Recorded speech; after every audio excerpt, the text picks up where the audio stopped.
Ma'am, I'm going to need you to change seats, now. Captain Michael Reynolds' voice cut through the ambient hum of the first-class cabin, his tone brooking no argument.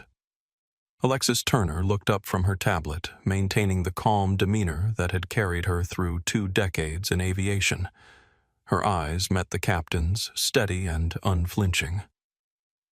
"No," she replied, her voice quiet but firm. "I am in my assigned seat." The single syllable hung in the air.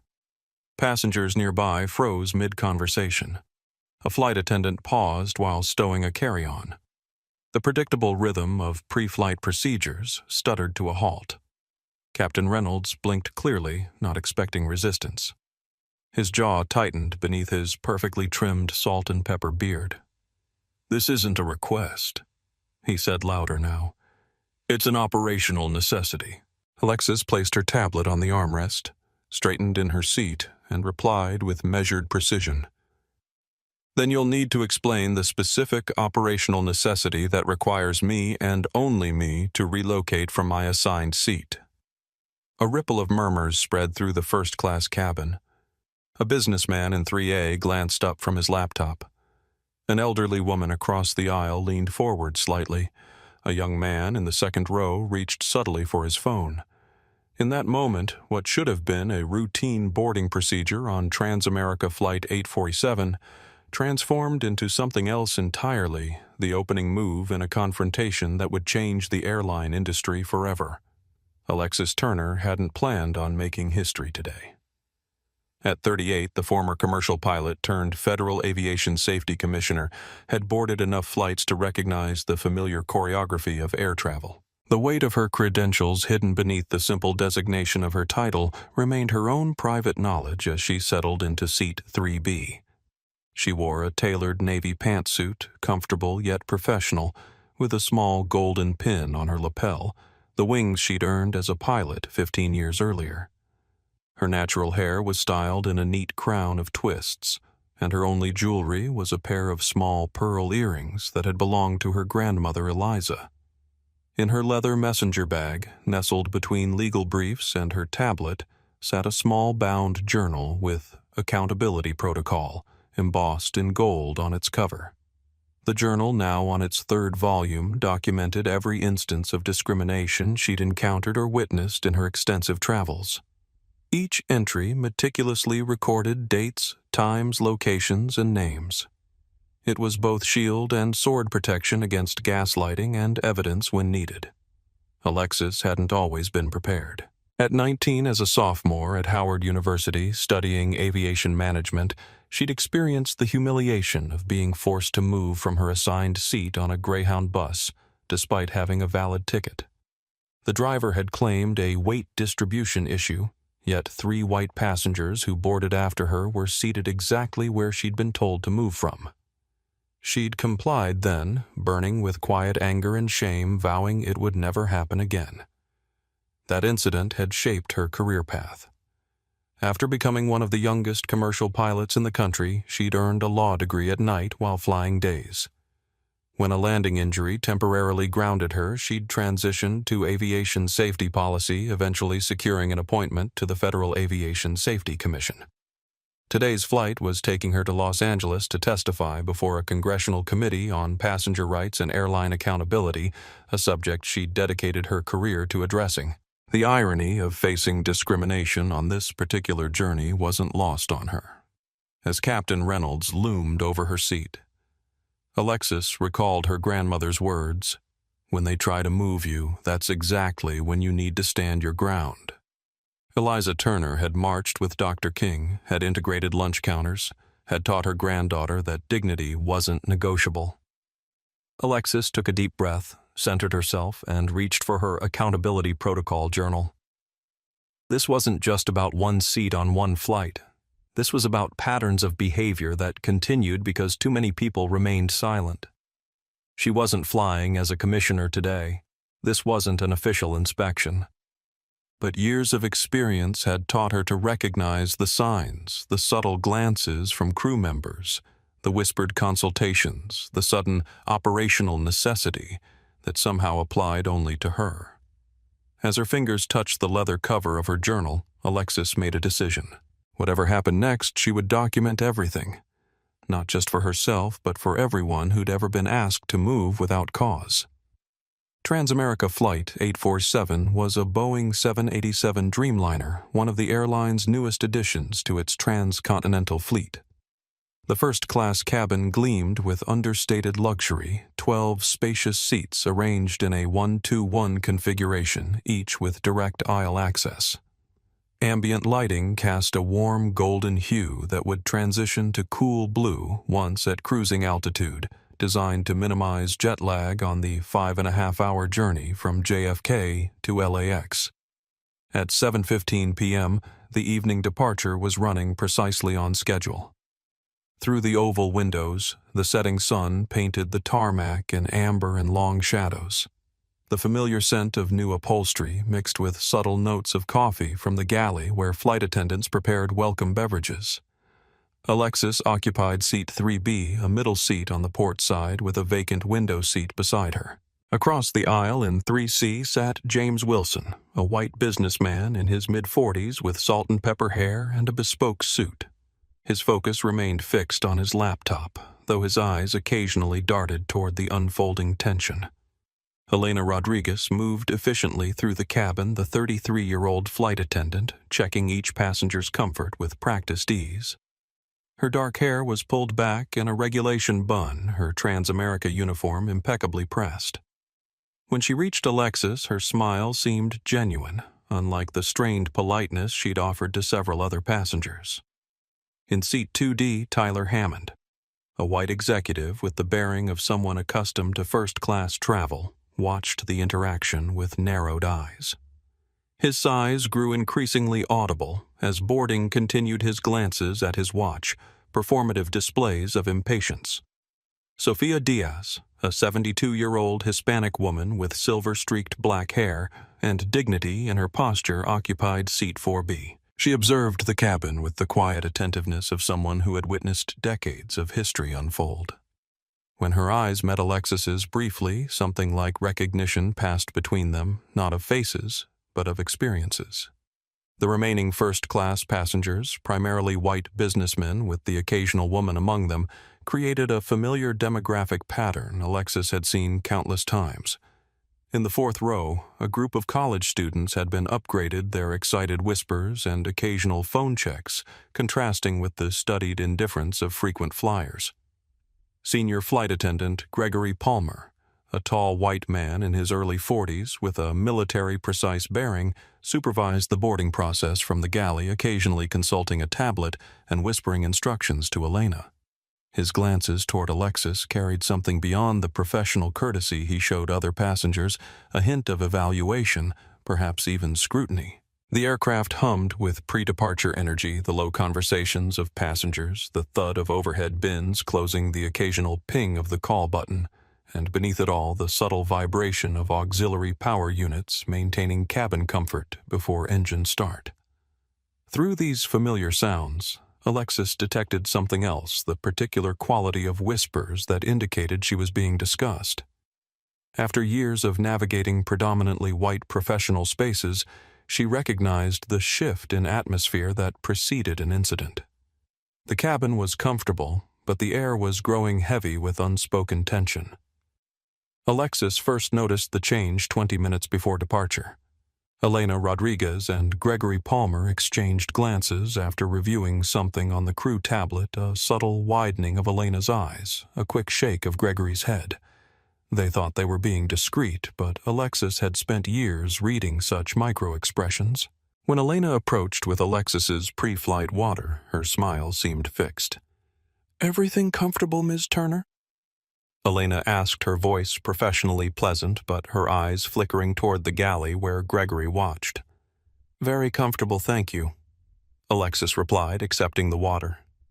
"Is there something concerning about my seat assignment? I noticed some consultation about the manifest." Elena's composure flickered. "No, everything's fine. Just routine checks." But it wasn't routine, Alexis knew that. As Elena moved to the next passenger, Alexis glimpsed the crew tablet briefly. A passenger manifest was visible with a small flag icon beside seat 3B. The notation, PC verification, appeared in red. 3 minutes later, Gregory whispered into his communication device, "We have a code adjustment in 3B. Captain's been notified." Code adjustment. Alexis had never heard that specific term in her years of aviation, but the pattern was familiar. Airlines often developed internal language for passenger classification, ostensibly for service optimization, but sometimes serving less savory purposes. From her peripheral vision, she noticed James Wilson shift in his seat, his attention now divided between his laptop and the crew's movements. He too had noticed something off. Sophia Diaz caught Alexis's eye briefly, a knowing look that communicated volumes. The older woman's slight nod conveyed solidarity. Through the forward galley, Alexis spotted the cockpit door opening. The first officer remained at the controls, while Captain Reynolds, tall, authoritative, with the confident bearing of someone who'd commanded aircraft for decades, stepped into the cabin. This was unusual. Captains typically remained in the cockpit during boarding, emerging only for technical issues or to welcome VIP passengers. Reynolds consulted briefly with Gregory, their voices too low to hear, but their body language clear. The captain glanced toward Alexis, his expression hardening slightly. Gregory handed him the tablet, pointing to something on the screen. "Code status verified," Gregory said, just loud enough for Alexis to catch. "Adjustment recommended." "I'll handle it," Reynolds replied. From the row behind her, Alexis heard Tyler Hammond mutter something about getting this show on the road. 2 first-class passengers who had boarded after Alexis were welcomed, warmly escorted to their seats without the scrutiny she'd received. Alexis quietly removed her accountability protocol journal from her bag. As she opened to a fresh page, she noted the date, flight number, and initial observations. This wasn't her first encounter with differential treatment, but something about the formality of the approach, the codes, the captain's involvement suggested an established pattern rather than an isolated incident. When Captain Reynolds began walking toward her seat, Alexis was already prepared. Years of experience had taught her to recognize the signs long before confrontation became inevitable. "Ma'am, I'm going to need you to change seats, now." Captain Reynolds stood beside 3B, his voice carrying an authority accustomed to instant compliance. "No," Alexis replied. "I am in my assigned seat." The captain's momentary surprise gave way to a firmer stance. "This isn't a request," he said. "It's an operational necessity." Alexis maintained eye contact. "Then you'll need to explain the specific operational necessity that requires me and only me to relocate from my assigned seat." Reynolds glanced at nearby passengers, lowering his voice slightly. "We have a weight distribution requirement for this aircraft. Your cooperation is required for safe operation." Alexis had spent 15 years flying commercial aircraft. Weight distribution was indeed critical, but it was calculated based on passenger count, not individual seat assignments within the same cabin class. "Captain," she replied, her voice quiet but carrying to nearby seats. "Weight distribution on a 787 is calculated by zone, not by specific seats within the same cabin. First class is a single zone for weight and balance purposes." A flicker of surprise crossed Reynolds' face. Passengers weren't supposed to know such technical details. Behind him, Elena Rodriguez froze in the aisle, a look of discomfort evident on her face. "Ma'am, I'm the captain of this aircraft. Aircraft safety is my determination to make." "Of course it is," Alexis agreed. "And I would never question legitimate safety procedures. I'm simply requesting the specific regulation you're implementing that requires me to move while leaving all other passengers in first class in their assigned seats." From seat 3A, James Wilson looked up fully, now his laptop forgotten. Other passengers had grown quiet, sensing the tension. Captain Reynolds shifted strategies. "We have a VIP passenger who needs this specific seat. We can move you to 7A in business class, a courtesy upgrade from your original booking." Alexis raised an eyebrow. My boarding pass indicates I was assigned 3B at booking. This wasn't an upgrade. And if there's a VIP requiring specific seating, shouldn't that have been arranged prior to boarding? From behind, Tyler Hammond interjected loudly, "Some of us have connections to make.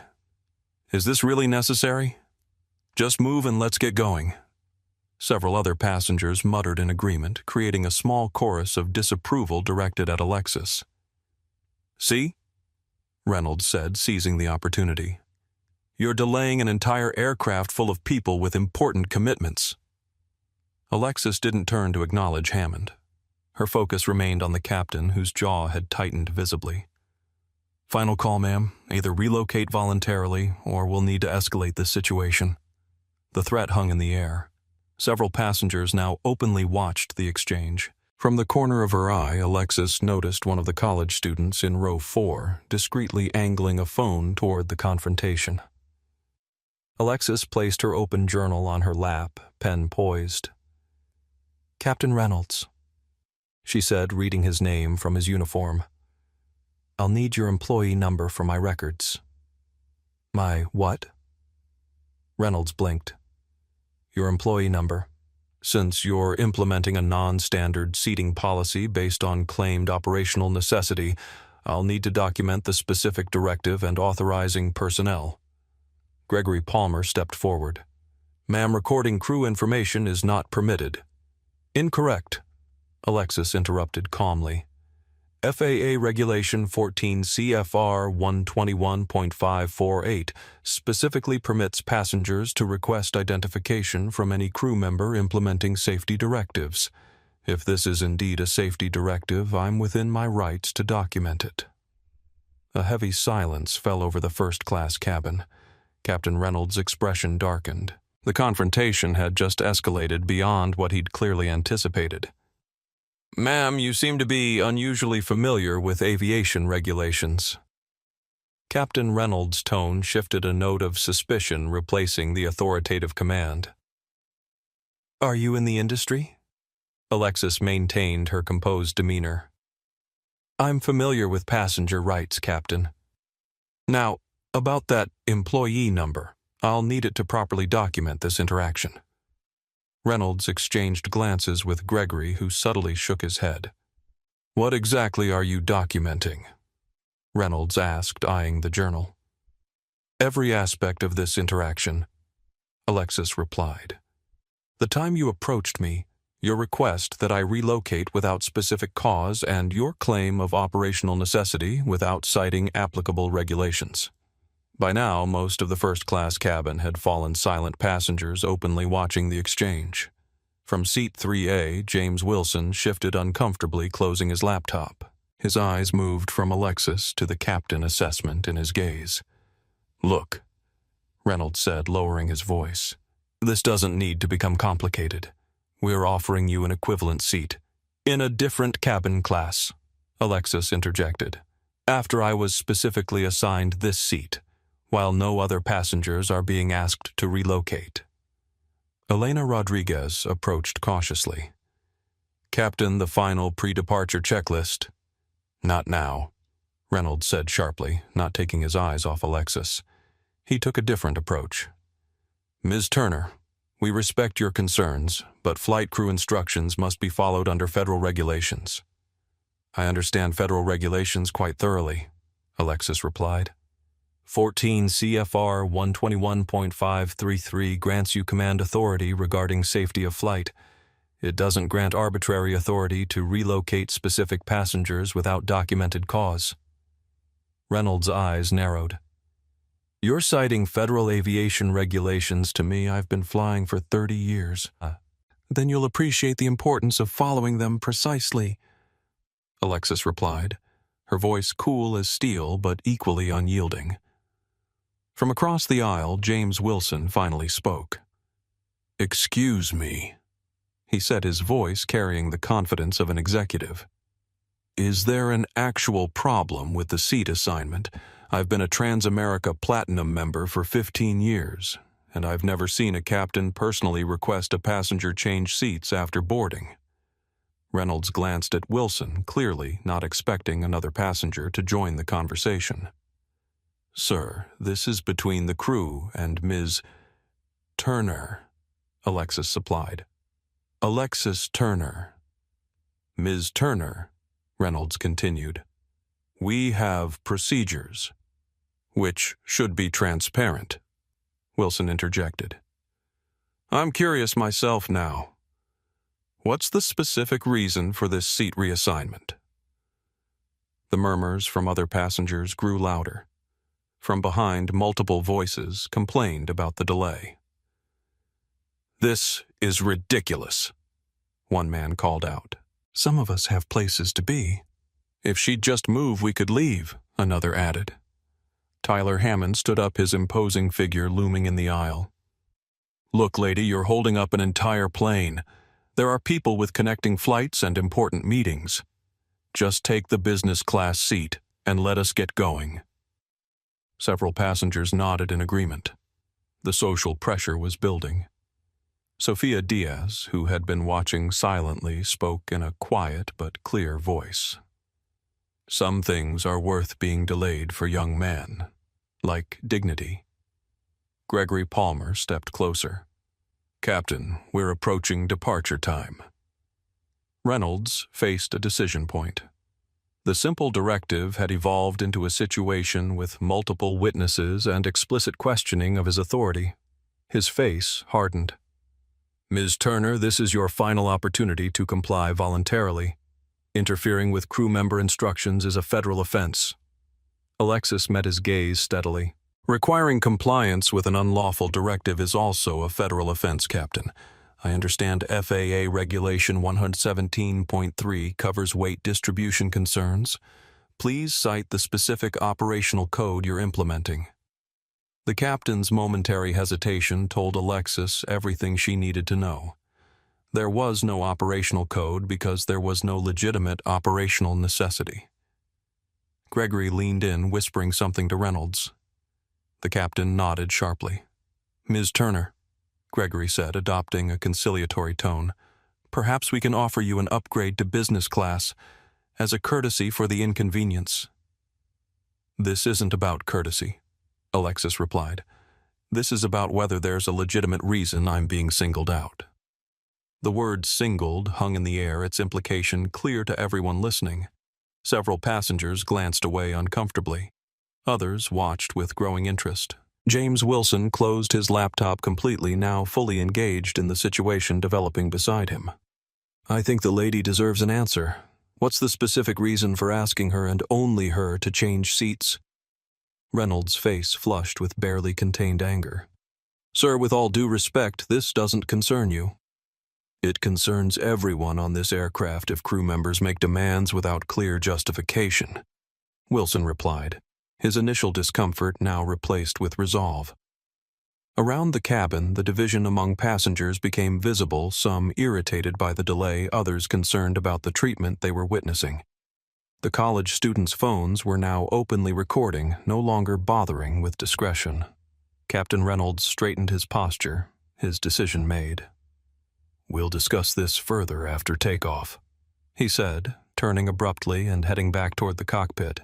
But Alexis knew this wasn't over. It was merely the opening gambit in what promised to be a much longer confrontation. 20 minutes later, Transamerica Flight 847 remained at the gate. The ambient conversation had resumed, but with a different quality, hushed, speculative, occasionally punctuated by glances toward seat 3B, where Alexis sat outwardly composed while documenting every detail in her journal. Captain Reynolds' voice came over the PA system. Ladies and gentlemen, we apologize for the delay in our departure. We're working to resolve a seating discrepancy. Your patience is appreciated. The implied blame wasn't subtle. Several passengers sighed audibly. Tyler Hammond made a show of checking his watch and shaking his head. This is costing me thousands, he announced loudly to no one in particular. I'll miss my connection to Tokyo at this rate. From across the aisle, a businesswoman in a sharp suit added, They should just remove whoever's causing the problem. One person shouldn't inconvenience everyone. The social pressure was building as Reynolds had likely intended. Alexis felt the weight of disapproving stares, but kept writing steadily in her journal. Elena Rodriguez moved through the cabin offering water to passengers during the delay. When she reached Alexis, she paused. "Ms. Turner," she said quietly, "the captain has asked me to remind you that compliance with crew instructions is mandatory under Code 7 protocols." Alexis looked up. "Code 7, I'm not familiar with that regulation. Could you clarify which federal aviation regulation that references—" Elena hesitated. It's an internal Trans-America protocol." "For what purpose specifically?" Alexis pressed. Before Elena could answer, Gregory appeared behind her. "That's proprietary airline information, ma'am. Elena, you're needed in the galley." As Elena retreated, Alexis made another entry in her journal. Internal codes without regulatory basis being used to enforce compliance, a pattern she'd documented at other airlines. The cockpit door opened again. Captain Reynolds emerged now accompanied by the first officer who remained by the flight deck while Reynolds approached Alexis's seat. This time the captain positioned himself to create a more imposing presence, standing directly in the aisle beside 3B, effectively blocking Alexis's path should she attempt to leave her seat. "Ms. Turner," he said, voice firm but controlled, "we've contacted Operations Control. They've confirmed the need for a seat reassignment based on special circumstances protocol." "Which specific protocol?" Alexis asked, pen poised above her journal. Reynolds ignored the question. "I'm exercising my authority under CFR Title 14 to implement security measures as necessary. You have two options. Accept relocation to business class or deplane for a later flight." The escalation was clear, no longer just a seat change, but now the threat of removal. James Wilson, who had been listening closely, shifted in his seat. "Captain," he said, "I'm not clear on what security concern a seat assignment could possibly raise." Reynolds turned slightly. "Sir, with respect, this doesn't concern you." "Actually," Wilson replied, "as a passenger on this aircraft, security protocols do concern me. I'm curious what security threat is posed by this woman remaining in her assigned seat." Alexis appreciated the intervention but kept her focus on the captain. "I'm not aware of any security protocol that would require a passenger with a valid boarding pass to change assigned seats without specific cause. Could you clarify the nature of this security concern?" Reynolds' posture stiffened. "We're not required to disclose security measures to passengers." "You are required to have a legitimate basis for them," Alexis countered. "Selective implementation of undefined security measures targeting specific passengers requires documentation." By now, other crew members had gathered near the front of the cabin. The college students in row 4 were openly recording on their phones. Throughout the aircraft, the mood had shifted from impatience to a tense awareness that something unusual was unfolding. Tyler Hammond stood from his seat again, moving into the aisle. "This is ridiculous. Captain, if she won't move, can't you just have her removed so we can get going? I'm going to miss a multi-million-dollar deal because of this obstinance." Several business class passengers had now appeared at the front of the cabin, drawn by the commotion. "What's the holdup?" one called out. "We've been sitting here for almost an hour." Reynolds seized the opportunity, addressing the growing chorus of impatient travelers. "As you can see, one passenger's refusal to comply with crew instructions is delaying everyone. We're doing our best to resolve the situation." The strategy was clear: turn passenger frustration against Alexis, creating social pressure to comply regardless of whether the directive was legitimate. Sophia Diaz rose slowly from her seat, her dignity commanding attention despite her small stature. "Young man," she addressed Hammond directly, "there was a time when people like me were regularly told to move to the back for comfort of other passengers. Would you have supported that too if it meant keeping your schedule?" Her words hung in the air, creating a moment of uncomfortable silence. That's completely different," Hammond sputtered, but his voice had lost some of its certainty. "Is it?" Sophia asked quietly. "Or is it just happening to someone else this time?" Hammond flushed, mumbling something inaudible as he returned to his seat. Captain Reynolds raised his voice slightly, ensuring it carried throughout the cabin. This delay is the result of one passenger refusing to comply with crew instructions. We apologize to everyone else for the inconvenience. The delay, Alexis responded, her voice equally clear, is the result of unexplained directives targeting a single passenger without legitimate cause. Reynolds leaned closer, lowering his voice to a threatening whisper. You're bordering on interference with flight operations. That's a federal offense that can result in placement on the no-fly list. I have connections throughout the industry, Ms. Turner. This won't end well for you. The threat was explicit now and personal. Reynolds was no longer just citing authority, but making clear that consequences would extend beyond this flight. Alexis met the captain's gaze without flinching. Discriminatory practices in commercial aviation are also federal offenses, Captain Reynolds. Your choice of passenger for removal will be documented and reviewed. For a moment, neither spoke. The confrontation had reached a critical juncture. From the front of the cabin, a Transamerica ground supervisor appeared, stepping hesitantly into the charged atmosphere. Captain Reynolds, the supervisor said, Operations is asking for a status update on our departure delay. Reynolds straightened.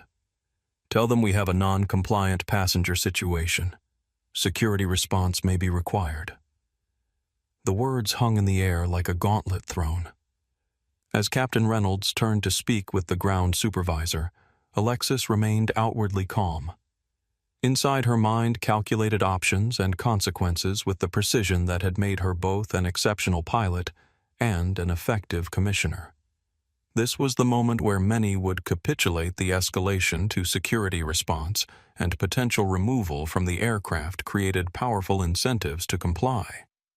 The path of least resistance would be to take the offered business class seat and file a complaint later. But Alexis Turner hadn't become who she was by taking paths of least resistance.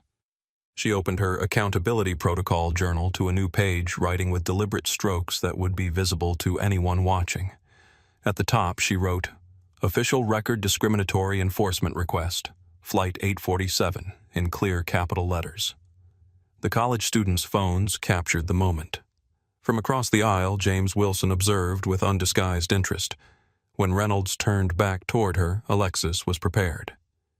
Captain Reynolds, she said, voice steady and clear enough to be heard by nearby passengers. Before you involve security, I want to clarify my position. I have not refused any legitimate safety directive. I have merely requested verification of the operational necessity that specifically requires me and only me to relocate from my assigned seat. She continued before he could respond. I'm documenting that at 7:43 p.m. you threatened potential placement on a no-fly list for requesting clarification of an unspecified directive. I'm also noting that no other passengers in first class have been asked to relocate despite several boarding after I was seated. Reynolds' expression darkened. You're not in a position to... I'm in precisely the position to document discriminatory practices in commercial aviation. Alexis interrupted, maintaining her composure. Now you have options, Captain. You can provide the specific operational or security concern that necessitates my relocation. You can acknowledge there is no such concern and allow me to remain in my assigned seat.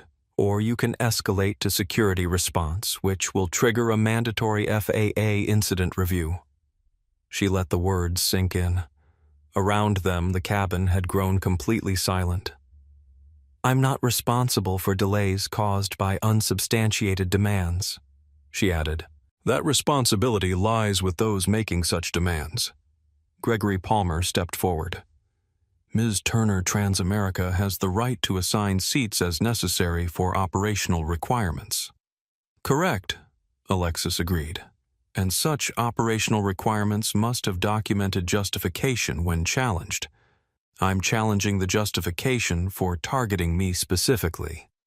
She turned a page in her journal. For the record, I'm noting that at 7:45 p.m., no specific operational requirement has been cited despite multiple requests for clarification. The ground supervisor shifted uncomfortably. Captain Operations is asking if we need to offload passenger baggage. We're now 20 minutes delayed. This was a critical moment. Removing a passenger's baggage would extend the delay significantly, something the airline would be reluctant to do without clear cause. Reynolds suddenly moved closer, his voice dropping to a whisper only Alexis could hear. Listen carefully. I don't know who you are or what game you're playing, but I've removed passengers for far less than this. One call to security, and you'll be in an interview room explaining yourself to airport authorities. Is that what you want? The intimidation was blatant now, no longer cloaked in procedural language. Reynolds' face was inches from hers, his eyes cold with anger. Alexis didn't flinch or back away. Instead, she raised her voice just enough to ensure nearby passengers could hear her response. Are you threatening me, Captain Reynolds, because that would constitute intimidation of a passenger, which is a separate violation of FAA regulations? Would you like me to document that as well? From the row behind Tyler, Hammond stood again. Just get security all ready. Remove her, and let's go. But other voices had begun to join the conversation. A woman from row 5 called out, I don't understand why she needs to move if it's her assigned seat. One of the college students added, Yeah, what's the actual reason? No one's explained that. Alexis decided to shift the dynamic. Captain Reynolds, I understand you have an aircraft to command, and further delay impacts everyone on board. I'm prepared to assist in resolving this situation efficiently. Reynolds raised an eyebrow, perhaps sensing a capitulation. I'm invoking my right as a passenger to request documentation of any directive that singles out specific individuals. Alexis continued. If you can provide such documentation, I'll comply immediately. If not, I respectfully request to remain in my assigned seat so we can all proceed with our journey. The strategic reframing was subtle, but significant, placing Alexis in the role of reasonable problem solver rather than obstructionist. James Wilson cleared his throat. That sounds entirely reasonable to me. Either there's a legitimate reason that can be documented or there isn't. Several other passengers nodded in agreement. The tide was beginning to turn. Captain Reynolds found himself in a bind of his own making. Documenting a fabricated operational necessity would create a paper trail of questionable decisions. Acknowledging there was no necessity would expose the arbitrary nature of the original demand. Escalating to security without clear justification would trigger external review. His jaw worked as he considered his options. Finally, he turned to Gregory. Check if 7A is still available in business, he said quietly. It is, Gregory confirmed. Reynolds turned back to Alexis. Ms. Turner, as a courtesy to you and to avoid further delay for all passengers, I'll allow you to remain in your current seat for now. We'll address this matter after takeoff. The capitulation was wrapped in language suggesting it was a concession rather than a retreat, but everyone listening understood what had happened. Alexis nodded. Thank you, Captain. I appreciate your reconsideration. As Reynolds returned to the cockpit, the tension in the cabin shifted. Passengers exchanged glances, some with relief that the delay might end, others with lingering questions about what they'd witnessed. Alexis made one final entry in her journal, 7:48 p.m. Initial confrontation temporarily resolved. Captain retreated from demand but indicated for now, suggesting potential resumed confrontation after takeoff. She closed the journal and placed it in the seat pocket in front of her, visible and accessible.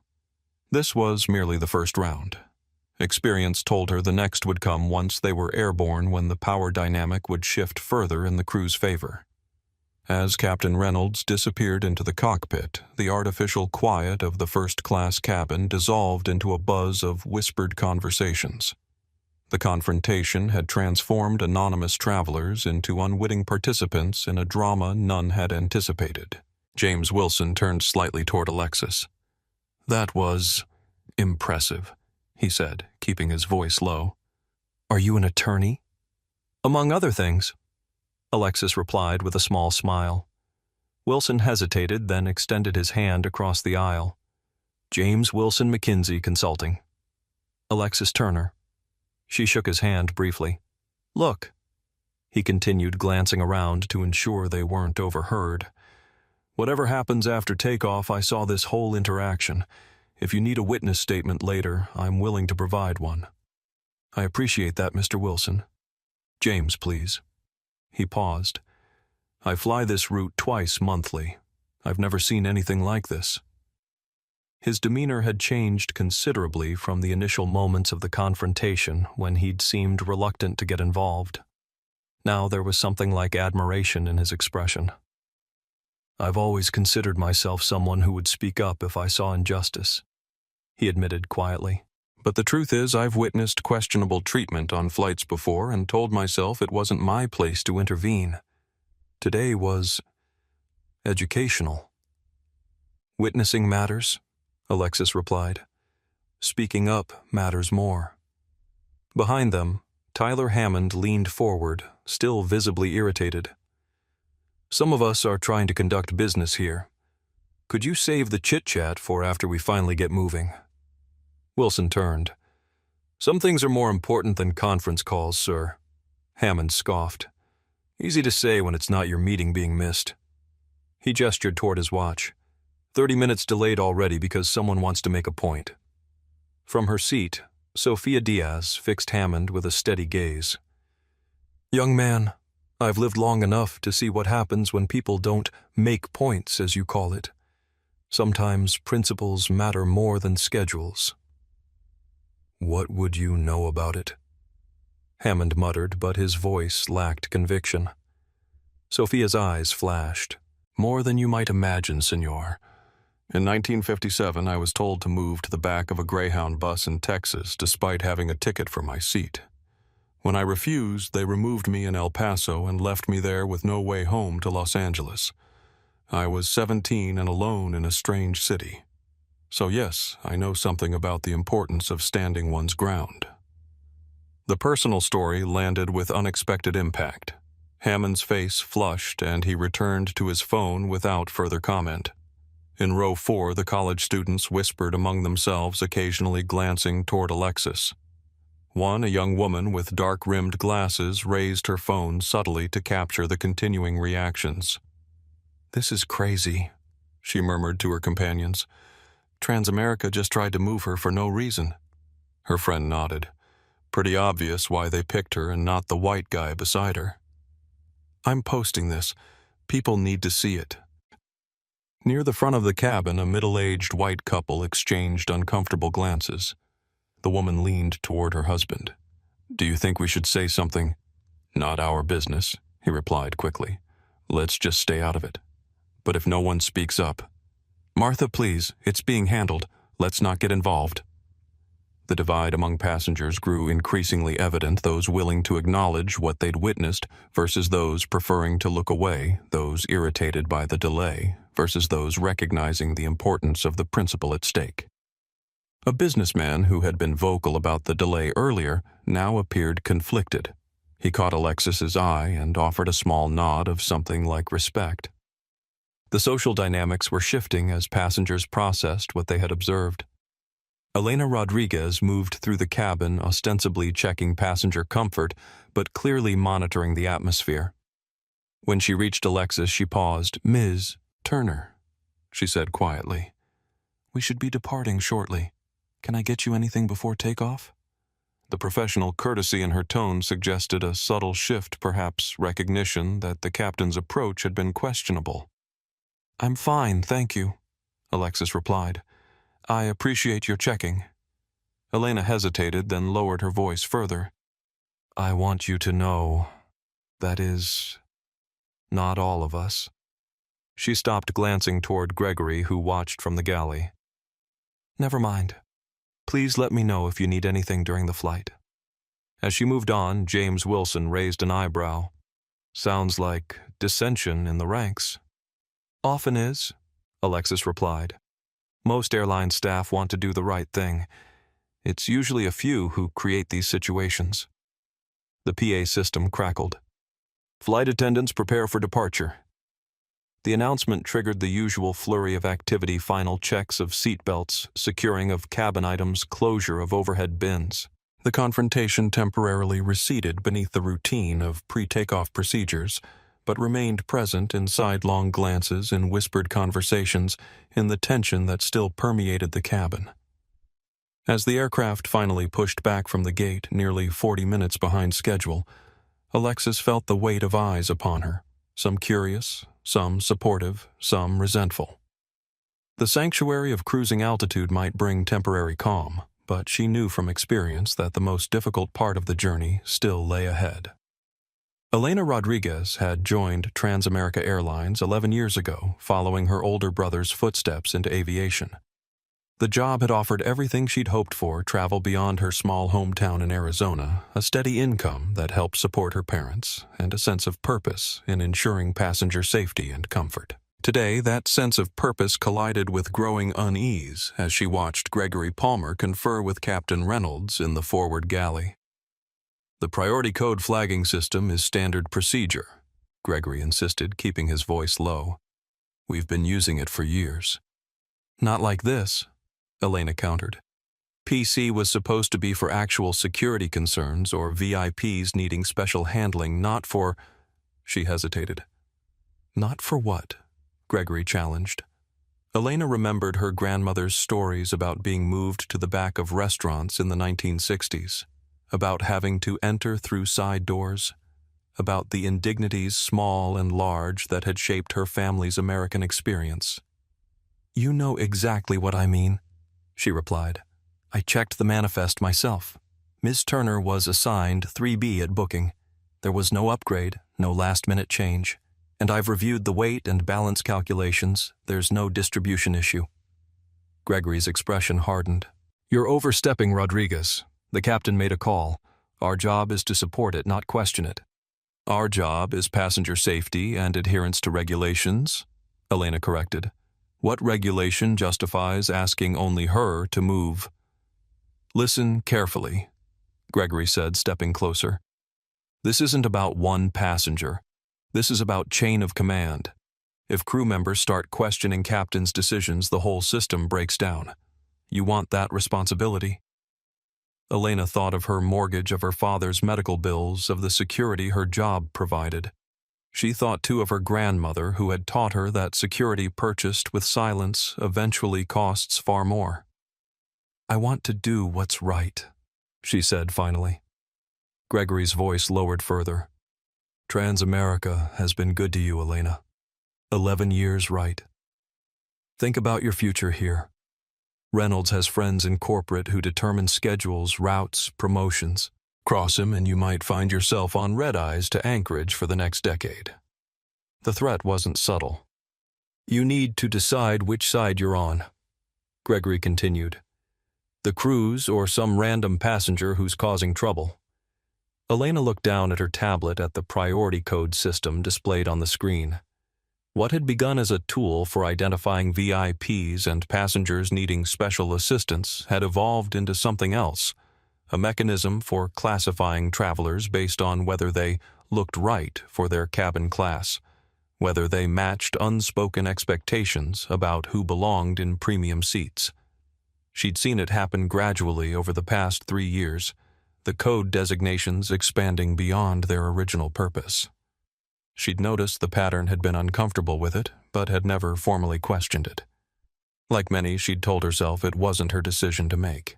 "I need to complete the safety checks," she said finally, neither agreeing nor disagreeing with Gregory's ultimatum.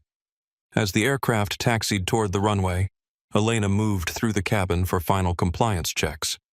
When she reached Alexis Turner's row, she noticed the journal in the seat pocket, Accountability Protocol, clearly visible on its cover. Something in that title resonated with a decision forming in Elena's mind. At the back of first class, she paused beside Sofia Diaz. The older woman looked up, recognition in her eyes, not of Elena specifically, but of what she represented.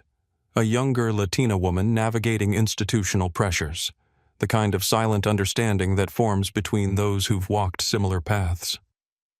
"Abuela would be ashamed if I said nothing," Elena murmured almost to herself. Sophia nodded slightly. "Our silence has never protected us, mija." The aircraft engines increased in pitch as they approached the runway.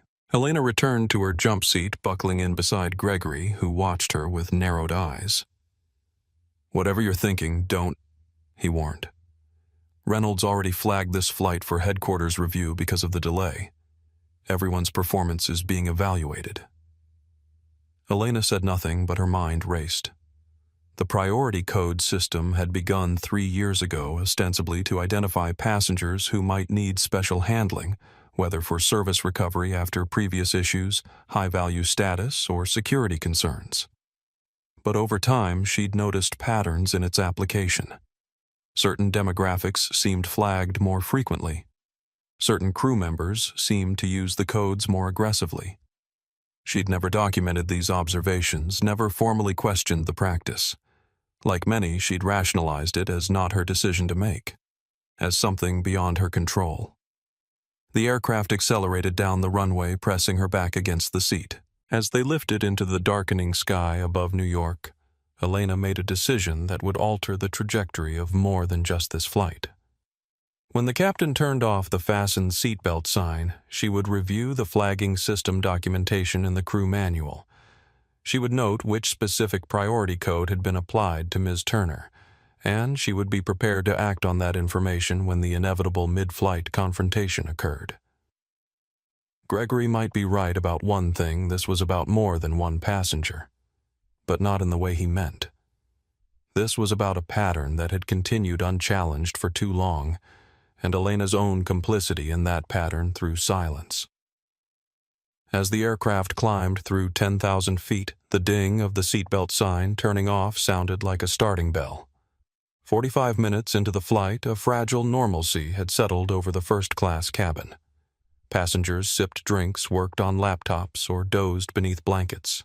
The earlier confrontation seemed suspended in the liminal space of cruising altitude, not forgotten, but temporarily set aside in the familiar routines of air travel. Alexis knew better. The quiet was merely intermission. She'd used the time to review notes from her congressional testimony preparation, occasionally making additional entries in her accountability protocol journal. Across the aisle, James Wilson alternated between work and watchful observation of the cabin crew. When Captain Reynolds's voice came over the PA system, the shift in atmosphere was immediate. "Ladies and gentlemen, this is your captain speaking. We've reached our cruising altitude of 38,000 feet. Weather in Los Angeles is clear, temperature 72 degrees. We anticipate an on-time arrival despite our delayed departure." The emphasis on delayed departure wasn't subtle. "We're experiencing some minor crew coordination issues that may affect service timing. Your continued patience is appreciated." As the announcement ended, Gregory Palmer appeared at the front of the cabin. He conferred briefly with Elena, whose expression remained professionally neutral, though her posture had tensed. Gregory approached Alexis's seat with measured steps. "Ms. Turner, the captain has requested your presence in the forward galley to discuss the earlier seating matter." Alexis looked up from her tablet. "I'd prefer to have any discussion here with witnesses present. This is a private crew passenger matter." "There was nothing private about being publicly asked to change seats without cause," Alexis countered. "Any follow-up can occur in the same setting." Gregory's jaw tightened. "The captain insists. And I decline, which is my right as a passenger. If Captain Reynolds wishes to speak with me, he's welcome to do so here." From nearby seats, passengers watched the exchange with renewed interest. The college students' phones reappeared, recording discreetly. "Ms. Turner." Gregory's voice hardened. "This is becoming a matter of crew instruction compliance. The captain has authority over this aircraft under federal regulations." "Authority that must be exercised within legal boundaries," Alexis replied. "I'm not refusing communication. I'm refusing isolation." The distinction was critical, and everyone listening understood it. Gregory stepped closer, lowering his voice. "You're creating a difficult situation for yourself. The captain has connections throughout the industry. This kind of resistance gets noticed. Do you fly often, Ms. Turner? Because after today you might find your travel experiences becoming significantly less pleasant." Bumped from flights, random security screenings, baggage delays, the industry has ways of dealing with problem passengers. The implied threat hung between them. Are you suggesting the captain would misuse his authority to retaliate against a passenger exercising her legal rights? Alexis asked, voice clear enough for others to hear. That would be concerning information to document. She opened her journal pointedly. Gregory straightened. I'm advising you that cooperation tends to produce better outcomes for everyone. I'm fully committed to cooperation within the boundaries of law and safety, Alexis replied. Now, does the captain have a specific regulatory reason for requesting I leave my seat mid-flight, or is this a continuation of the earlier unsubstantiated demand? The directness of the question left Gregory without easy response. Behind him, Elena approached with a tablet in hand. Gregory, she said quietly, Operations is requesting an update on the cabin situation. He turned, irritation evident. Tell them everything's under control. They specifically asked about the priority code implementation on this flight. Elena continued, her eyes briefly meeting Alexis's. They're requesting confirmation of the security issue. Gregory's expression shifted. We'll discuss that privately. But the mention of priority code had caught Alexis's attention. The term connected to what she'd glimpsed earlier on the crew tablet. Captain Reynolds' voice came over the PA system again, this tone noticeably tenser. Ladies and gentlemen, we are experiencing a passenger compliance situation. We request all passengers remain seated while we address this matter. The announcement cast Alexis as the source of disruption, attempting to isolate her from potential support. Gregory seized the opening. Ms. Turner, you're now interfering with the safe operation of this flight. The captain has requested your cooperation multiple times. This is your final opportunity to comply voluntarily. Comply with what specific directive? Alexis asked, maintaining her composure. No legitimate safety concern has been articulated. We're experiencing a passenger compliance issue, Gregory repeated loud enough for the entire cabin to hear. If this continues, we may need to divert to the nearest airport and have you removed by airport security. The ultimatum was explicit now: comply or face removal, potentially arrest. James Wilson spoke up. Excuse me, but I've witnessed this entire situation. There has been no disruptive behavior. Ms. Turner has simply declined to leave her assigned seat without explanation, which seems entirely reasonable. Sir, this doesn't concern you, Gregory snapped. It concerns everyone on this aircraft if crew members are making threats without clear justification. Wilson replied, his voice firm. I'm an executive with over 15 years of platinum status on this airline, and I've never witnessed anything like this. I'll be documenting this interaction as well. Around the cabin, a shift occurred. What had been individual observations coalesced into collective witness. Passengers exchanged glances, some nodding in agreement with Wilson's assessment. Sophia Diaz's voice carried clearly from her seat. I've seen this before many times. Different uniforms, same story. Even Tyler Hammond remained silent, no longer complaining about delays. From the row behind Alexis, a businessman who had been quiet throughout the journey finally spoke. I'm an attorney with the Department of Transportation, he said, his voice carrying authority. I'd be very interested to hear the specific regulatory basis for this ultimatum. The unexpected intervention created another dimension to the confrontation. Gregory's eyes widened slightly, recognizing the potential for escalation beyond what he or the captain had anticipated. Alexis looked directly at Gregory. I'd like to be absolutely clear about my position. I have not refused any legitimate safety directive. I have not caused disruption. I have simply requested clarification of why I specifically was asked to relocate when no other passengers were, and declined to isolate myself for a discussion that began in public view. She took a breath, aware that the next words would irrevocably escalate the situation. If Captain Reynolds wishes to divert this aircraft to have me removed without legitimate cause, that is his decision. But I am exercising my right as a passenger under Federal Aviation Regulation 254.7 to request an immediate flight audit. The words fell like stones into still water ripples of reaction spreading across the cabin. "Flight audit," Gregory repeated, uncertainty crossing his features. "Yes," Alexis confirmed. "A flight audit, effective immediately." "A flight audit." Gregory Palmer's voice betrayed his unfamiliarity with the term. "There's no such procedure." Alexis remained composed, though she recognized the critical juncture the confrontation had reached. Around them, the cabin had gone completely silent, passengers straining to hear every word. "A flight audit," she repeated calmly, "is a passenger's right to request verification of all operational decisions affecting their journey, particularly those involving seating assignments or potential removal." She directed her explanation not just to Gregory, but to the entire cabin. The procedure was established following several civil rights-era incidents where passengers were removed from flights without legitimate cause. It requires documentation of crew decisions and verification of passenger assignments before a flight can legally continue. The college students in row 4 were typing frantically on their phones. One whispered to another, "I'm looking it up now. She's right. It's real."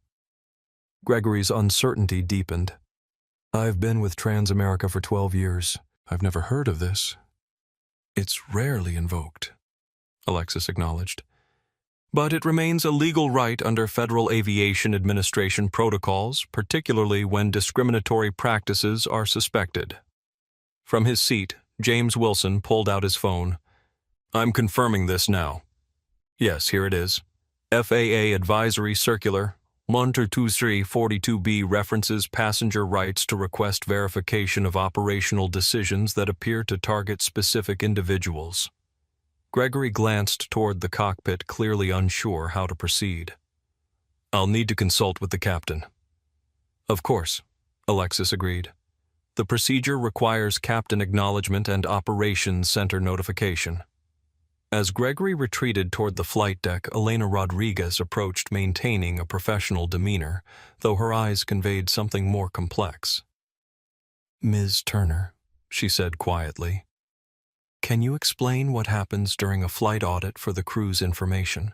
Alexis recognized the request for what it was: not just procedural clarification, but an opportunity to establish mutual understanding away from Gregory's presence. "A flight audit requires verification of all passenger seat assignments against the original manifest," she explained. "It also requires documentation of any special codes or flags applied to specific passengers along with the justification for such flagging." Elena's eyes widened slightly at the mention of flags and codes. Alexis continued. "The captain must provide written confirmation of any operational necessity claims, citing specific regulations. Ground operations must verify all weight and balance calculations. And any passenger who has been relocated or removed must have the specific cause documented in the flight record."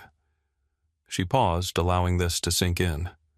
"Most importantly, the audit must be completed before the flight can legally continue to its destination. If discrepancies are found, they must be resolved or officially documented with passenger acknowledgement." Elena nodded slowly. "And this procedure, it's mandatory if requested?" "Yes," Alexis confirmed. "Under Federal Aviation regulations, once formally requested, the audit must be conducted. Failure to comply would constitute a regulatory violation." Around them, passengers were conducting their own research on phones and tablets, murmured confirmations spreading through the cabin. "It's real. Says here it was established in 1968. Specifically designed to prevent discrimination."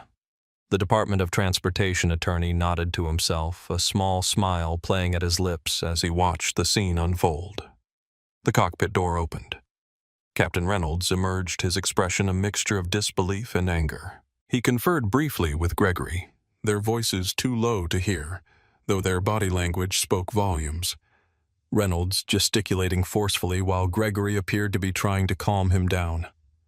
Reynolds approached Alexis's seat, visibly struggling to maintain professional composure. "Ms. Turner, there seems to be some confusion." I've been flying for 30 years. There is no such thing as a flight audit procedure. Alexis met his gaze steadily. Captain Reynolds, with respect, your personal familiarity with a procedure doesn't determine its existence. The flight audit protocol was established in 1968, following multiple incidents of discriminatory passenger removal.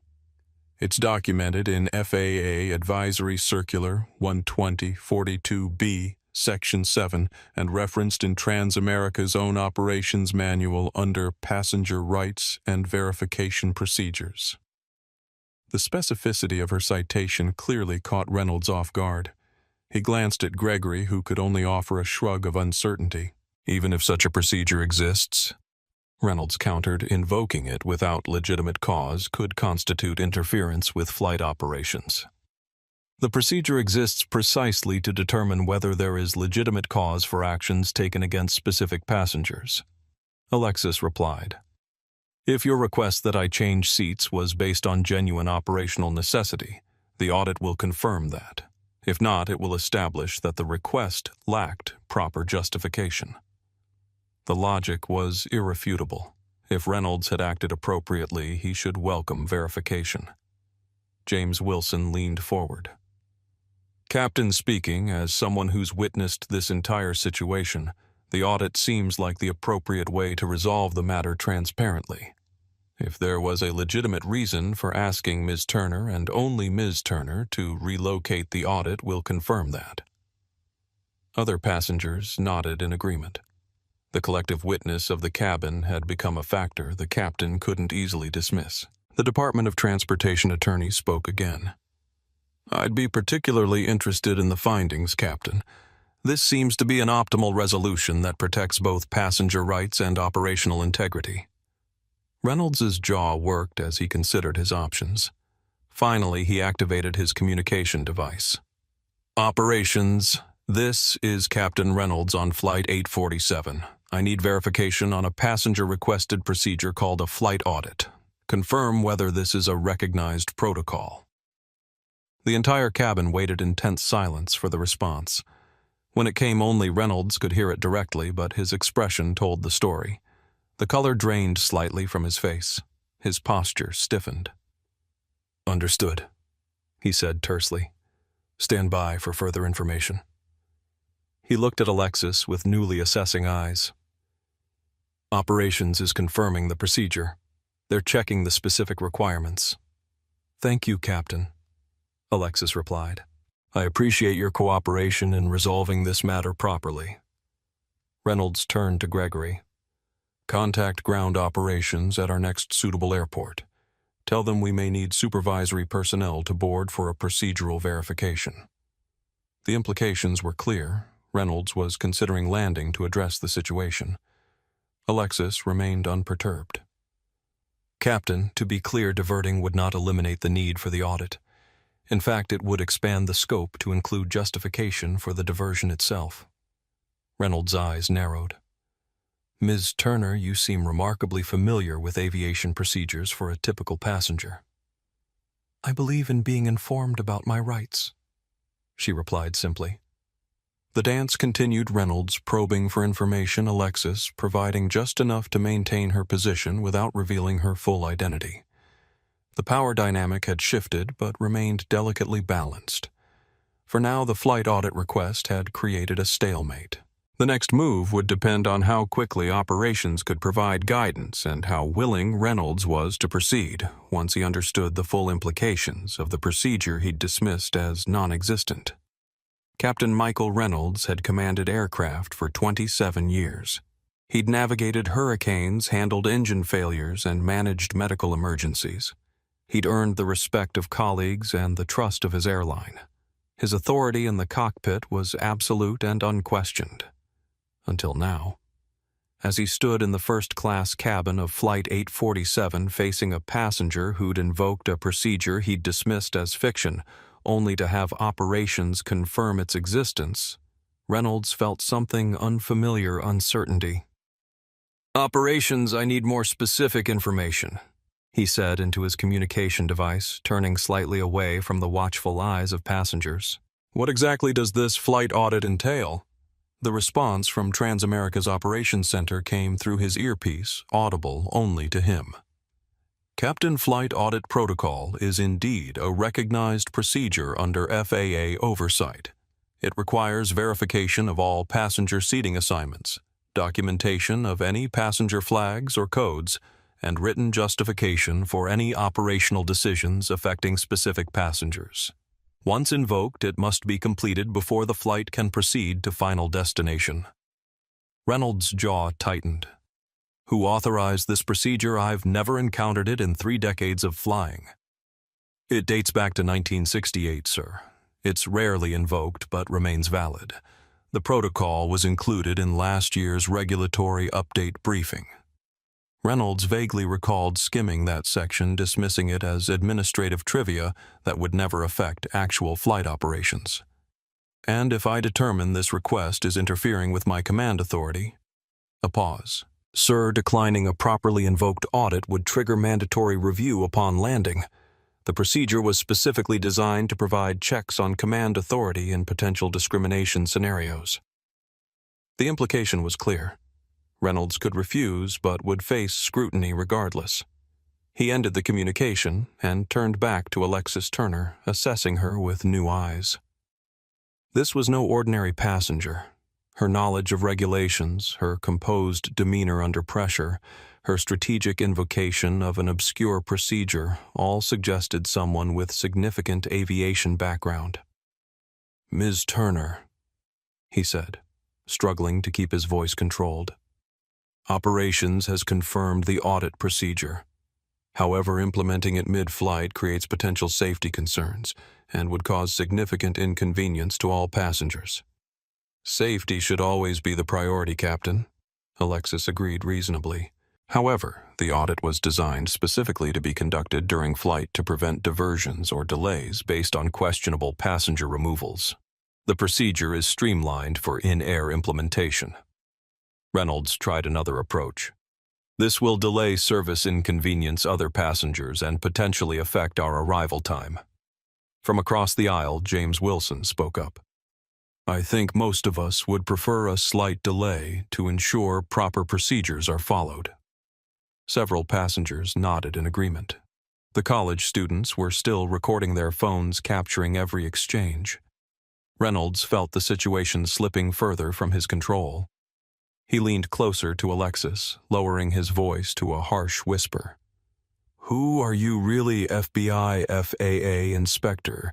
Some sort of corporate plant testing crew procedures?" The question revealed his growing realization that this passenger was not what she appeared. The certainty that had fueled his earlier confidence was crumbling. "I'm a passenger with a valid ticket who is asked to move without legitimate cause," Alexis replied calmly. "The audit will determine whether that request had proper justification." Reynolds straightened, frustration evident in his posture. His face flushed with barely contained anger. "Fine. We'll conduct your audit, but understand this will be thoroughly documented, and any interference with flight operations could result in consequences upon landing." "I welcome thorough documentation, Captain," Alexis responded. "That's exactly what the audit is designed to provide." The subtle shift didn't escape notice, Reynolds adopting a threatening stance, while Alexis maintained reasonable cooperation. Around the cabin, the contrast registered with watching passengers. Reynolds turned to Gregory. "Contact operations again. Tell them we need the full flight audit protocol transmitted to the aircraft immediately, and find out if there's any way to postpone this until landing." As Gregory hurried to comply, Reynolds addressed the cabin. "Ladies and gentlemen, due to a passenger procedure request, we'll be conducting a verification of our manifest and seating assignments. This may briefly delay normal service. We appreciate your continued patience." The announcement attempted to normalize the situation, but the tension remained palpable. Elena approached with a tablet. "Captain Operations has already transmitted the audit procedures. They're requesting your acknowledgement to begin the process." Reynolds took the tablet, scanning the document with growing disbelief. The protocol was more comprehensive than he'd anticipated, requiring verification of not just current seating, but the entire boarding process, any special codes applied to passengers, and written justification for any deviations from standard procedure. More concerning, it required Captain's signature on statements that could potentially expose the subjective nature of his original request that Alexis relocate. "This is absurd," he muttered, paging through the requirements. "Complete regulatory overreach." With each swipe of his finger, Reynolds' expression darkened. The audit would require him to document the specific reason for singling out Alexis Turner, a reason he couldn't provide, because it had been based on nothing more than Gregory's PC verification flag and his own snap judgment that she didn't match his mental image of a typical first-class passenger. Elena remained neutral. "Operations is standing by for your authorization to proceed, Captain."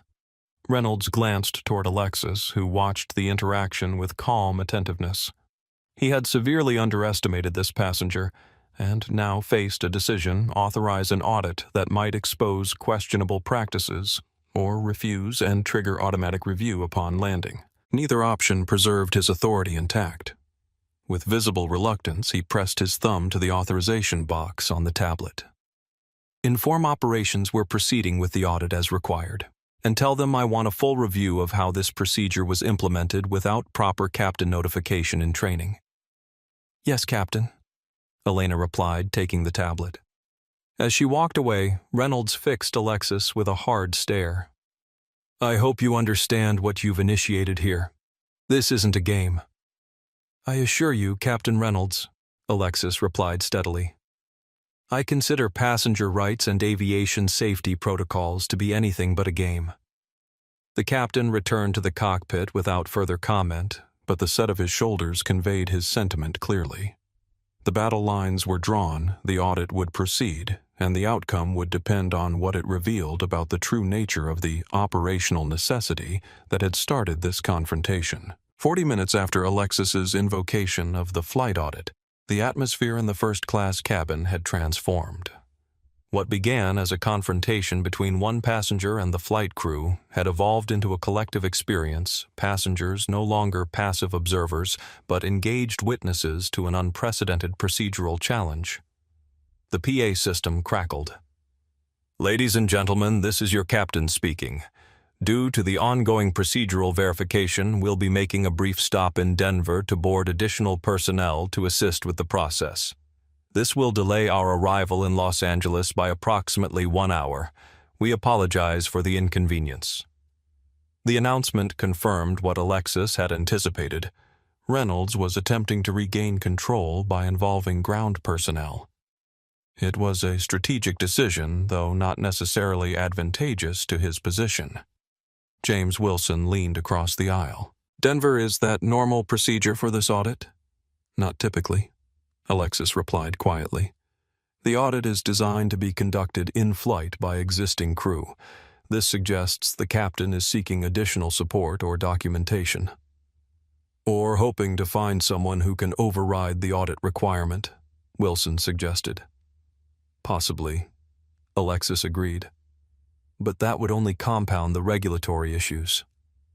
Across the cabin, passengers processed this latest development. Some sighed at the additional delay, others appeared intrigued by the unfolding drama. Tyler Hammond, who had been vocal earlier about the delay, now sat silently, his expression unreadable. Elena Rodriguez approached with the tablet. "Ms. Turner Operations has requested you verify receipt of the flight audit notification." She positioned the device to show Alexis the screen while ensuring nearby passengers couldn't view it. The document displayed was official Transamerica protocol confirming the audit would include verification of all passenger seating assignments against original manifest, documentation of any passenger flags or special codes, written justification for any crew decisions affecting specific passengers, operations, center oversight of the entire process. At the bottom was a notation: "Ground supervisor will board in Denver to ensure regulatory compliance." Alexis signed the acknowledgement. "Thank you, Elena." As Elena moved away, Gregory Palmer approached. His earlier confidence had diminished, replaced by a stiff professionalism. Ms. Turner, the captain, has requested I inform you that operations is transmitting all relevant documentation. The audit will be conducted in accordance with company policy. The careful wording suggested coaching from legal or operations personnel, a shift from confrontation to procedural compliance. I appreciate that, Mr. Palmer, Alexis replied. Will Denver ground personnel be conducting the audit or merely observing? 2 operations supervisors will board to oversee the process, Gregory confirmed. The audit itself remains the responsibility of the current crew under captain's authority. Around them, passengers followed the exchange with undisguised interest. The college students continued documenting everything, occasionally whispering among themselves. This is history, one murmured to her companions. Nobody ever challenges airlines like this. Look at this flight audit is trending on Twitter already. Someone must have Wi-Fi access. From his seat, the Department of Transportation attorney watched with professional interest, occasionally making notes on his tablet. The institutional significance of what was unfolding clearly wasn't lost on him. 45 minutes later, the aircraft began its descent into Denver. The mood in the cabin had shifted again from tension to anticipation. Every passenger now understood they were part of something significant, though few could articulate exactly what was unfolding. After landing, the aircraft taxied to a remote stand rather than a terminal gate. Through the windows, Alexis observed 2 vehicles approaching a stairs truck and a supervisor's car with Transamerica's logo on the door. Gregory made an announcement. Ladies and gentlemen will be remaining on board during this stop. 2 operations personnel will be joining us to assist with our procedural verification. We anticipate being on the ground for approximately 30 minutes. The door opened and 2 individuals in Transamerica management uniforms boarded a tall black man with graying temples and a serious expression, and a younger white woman with clipboard and tablet in hand. Good evening, the man addressed the cabin. I'm Marcus Johnson, Regional Operations Manager. This is Sarah Winters, Regulatory Compliance Officer. We're boarding to assist with a flight audit procedure that has been requested. His gaze swept the cabin, pausing briefly on Alexis before continuing. This audit is a standard verification process to ensure all operational decisions have been properly documented. We appreciate your patience while we complete this requirement. The carefully neutral language suggested operations was taking the situation seriously, positioning the audit as routine rather than extraordinary. Captain Reynolds emerged from the cockpit, extending his hand to Johnson. Thanks for coming out. This is an unusual situation. Let's discuss in the galley, Captain, Johnson replied, his tone professional but reserved. As they moved forward, Sarah Winters approached Alexis. Ms. Turner, I understand you initiated the audit request. Could you step to the rear of the cabin to provide your statement? We'd like to minimize disruption to other passengers. I'd prefer to remain at my seat, Alexis replied. The original issue occurred here in view of these witnesses. Consistency of location helps ensure accuracy of documentation. Winters hesitated, then nodded. As you wish. I'll need to record your statement regarding the circumstances that led to the audit request. Of course, Alexis agreed. From the galley, Reynolds' voice carried despite his attempt to keep it low. This is unnecessary escalation, Marcus. One passenger refusing a routine seat reassignment has now involved regional management and compliance. Johnson's response was measured. The preliminary report indicates the reassignment wasn't documented as routine, Michael. No operational necessity was logged before the request was made. That's administrative detail. Captains have authority. Within regulatory boundaries, Johnson interjected. You know this. That's why the audit procedure exists. Their conversation continued more quietly, but the dynamic was clear. Operations wasn't automatically supporting Reynolds' position. The institutional response was careful, measured, focused on documentation and compliance, rather than defending the captain's actions. Sarah Winters positioned herself beside Alexis's seat, tablet ready. Ms. Turner, please describe the circumstances leading to your audit request, including any relevant details about initial seat assignment and subsequent crew interactions. As Alexis began her precise chronological account, passengers throughout the cabin listened intently. The arrival of management personnel had legitimized the situation beyond what many had anticipated. This wasn't merely passenger complaint, it was formal procedural review with operational oversight. "I boarded with a confirmed seat assignment of 3B, Alexis explained.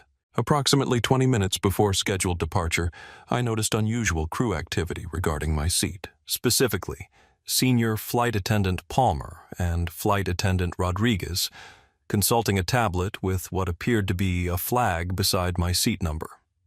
Winters typed rapidly, documenting each point. "Was this flag verbally identified?" "Yes," Alexis confirmed. "I overheard Mr. Palmer refer to a code adjustment in 3B and mention PC verification while communicating with the captain." Winters's fingers paused briefly over the tablet. "PC verification?" she repeated, making a separate notation. "Please continue." Alexis detailed the subsequent events, Captain Reynolds's approach, his demand that she relocate without specific cause, his claim of weight distribution requirements that contradicted standard aircraft operations, and the escalating attempts at intimidation when she questioned the basis for the request. "After takeoff," she continued, "Mr. Palmer delivered an ultimatum stating that I must either meet with the captain privately or face potential removal at the next suitable airport. When I declined to be isolated and requested documentation of the specific operational necessity requiring my relocation, the threats escalated to potential placement on a no-fly list." Throughout this recounting, the power dynamic had shifted decisively. What began as an isolated confrontation had expanded to include institutional accountability. And as Alexis detailed the sequence of events that led to this moment, the implications extended far beyond one seat on one flight. From the galley, Marcus Johnson approached, having concluded his initial discussion with Reynolds. He listened to the final portion of Alexis's statement, his expression professionally neutral, but his attention focused. "Thank you, Ms. Turner," he said when she finished. "We'll now proceed with the formal audit process." Johnson addressed the cabin. "As part of the flight audit protocol, we'll be conducting a comprehensive review of passenger seating assignments against the original manifest, along with documentation of any special codes or flags applied to specific passengers. We appreciate your continued patience during this process." His emphasis on special codes or flags suggested awareness of what the audit might reveal. The institutional representative wasn't merely observing, but actively engaged in uncovering potential patterns. Sarah Winters began systematically working through the passenger manifest, verifying each seat assignment against boarding records. Meanwhile, Johnson approached Elena Rodriguez. "Flight Attendant Rodriguez, I'll need access to the priority code system records for this flight. Please provide the crew tablet." Elena handed over the device without hesitation. "The system shows all flags applied during boarding and pre-flight procedures." Johnson reviewed the information, his expression remaining carefully neutral, though his posture stiffened slightly. "I see a PC verification flag was applied to seat 3B prior to boarding. What's the documented basis for this flag?" Elena glanced toward Gregory, who was watching from nearby. "There was no specific documentation entered, sir. The flag was applied during pre-flight review." "By whom?" Johnson asked. "Senior Flight Attendant Palmer initiated the flag," Elena replied. "It was subsequently verified by Captain Reynolds." Gregory stepped forward. "The priority code system is a standard tool for passenger management. It's used to identify potential service issues before they develop." "I understand the system's intended purpose," Johnson replied. "What I'm asking is the specific justification for flagging Ms. Turner's seat in this instance." Gregory hesitated. "It was a precautionary measure based on crew assessment." "Assessment of what specifically?" Johnson pressed. "What criteria triggered this particular flag?" The question laid bare the heart of the matter. What assessment had led to Alexis being singled out when no documented service issues existed? Gregory's professional demeanor showed its first crack. It's a judgment call based on experience. Some passengers don't match the typical profile for their cabin class, which can sometimes indicate ticketing irregularities. Don't match the profile in what way? Johnson asked, though his tone suggested he already knew the answer. Gregory looked uncomfortable. Various factors. Attire behavior, general presentation. Was Ms. Turner's ticket verified before the flag was applied?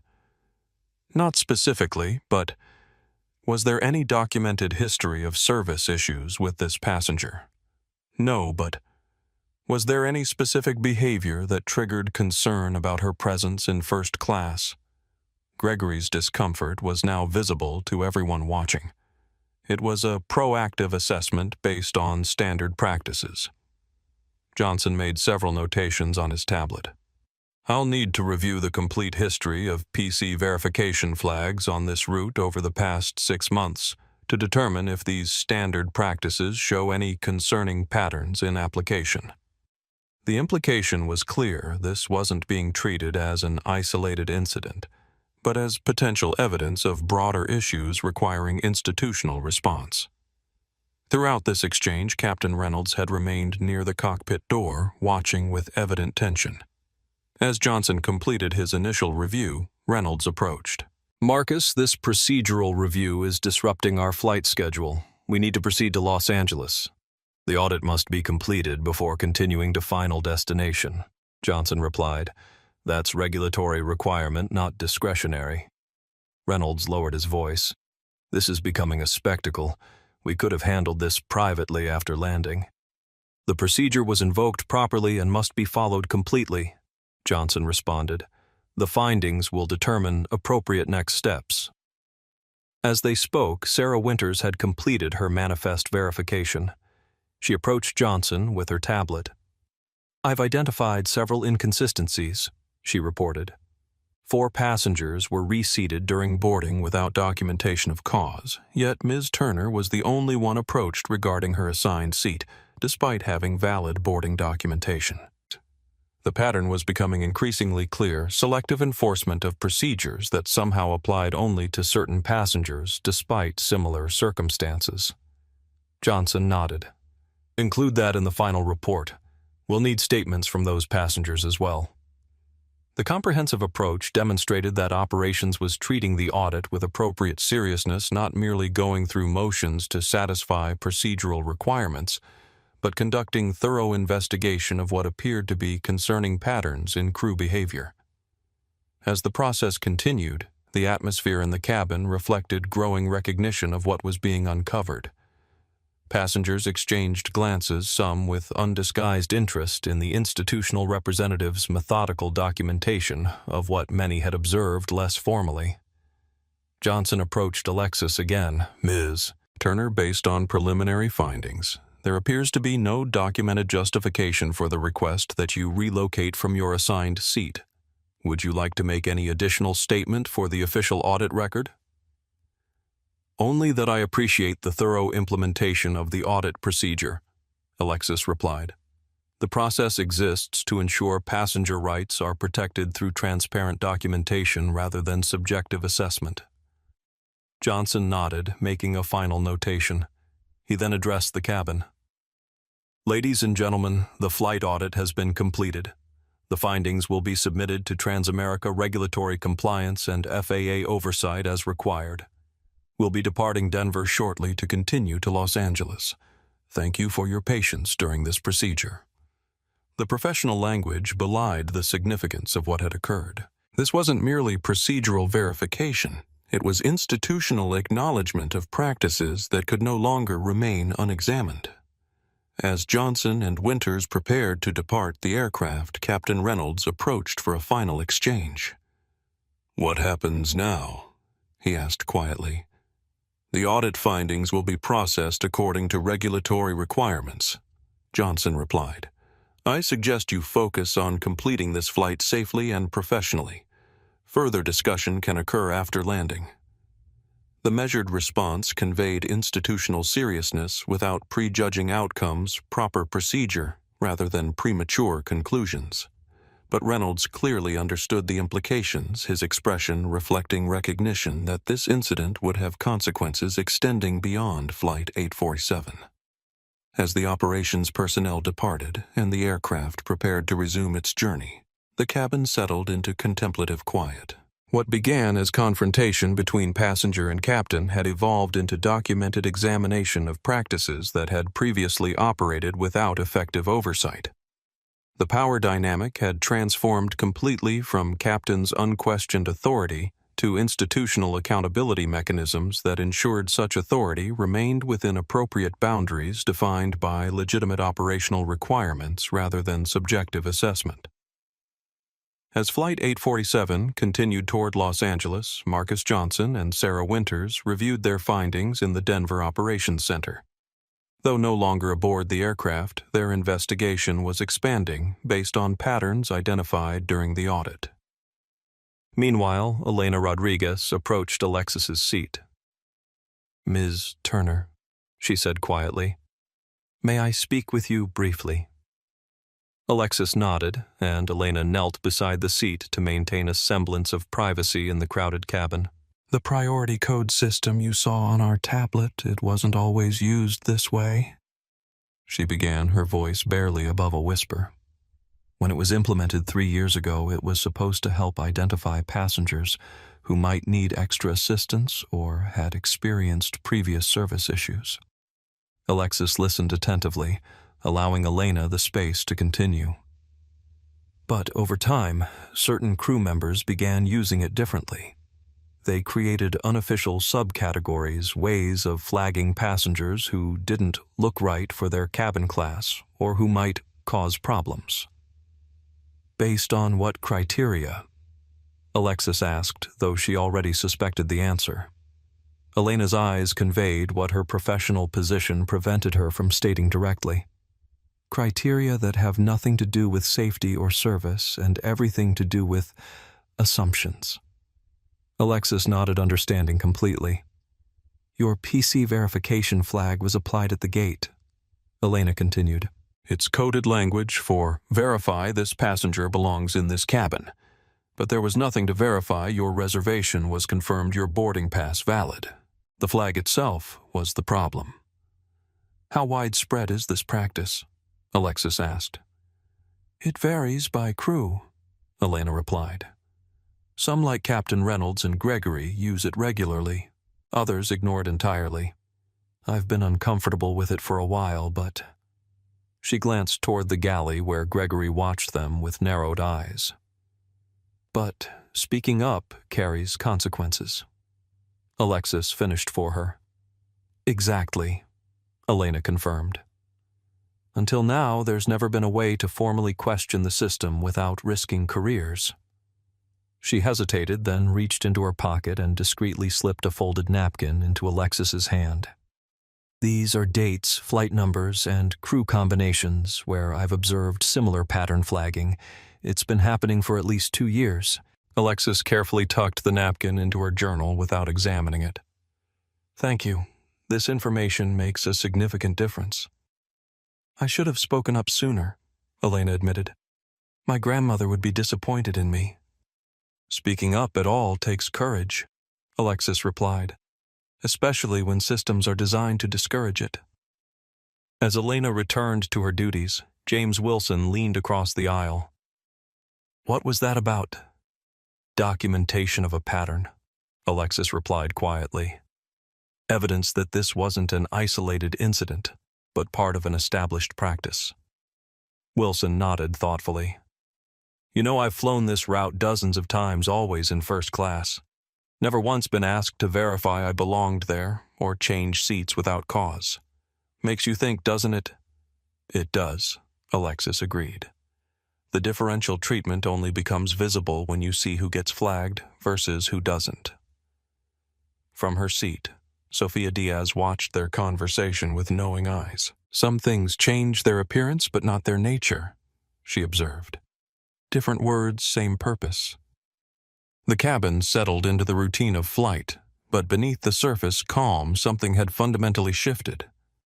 The audit had not just verified Alexis's specific experience, but had exposed a classification system operating beneath official policies, a mechanism through which subjective assessments could be applied without transparent documentation or effective oversight. As the aircraft entered California airspace, Captain Reynolds' voice came over the PA system.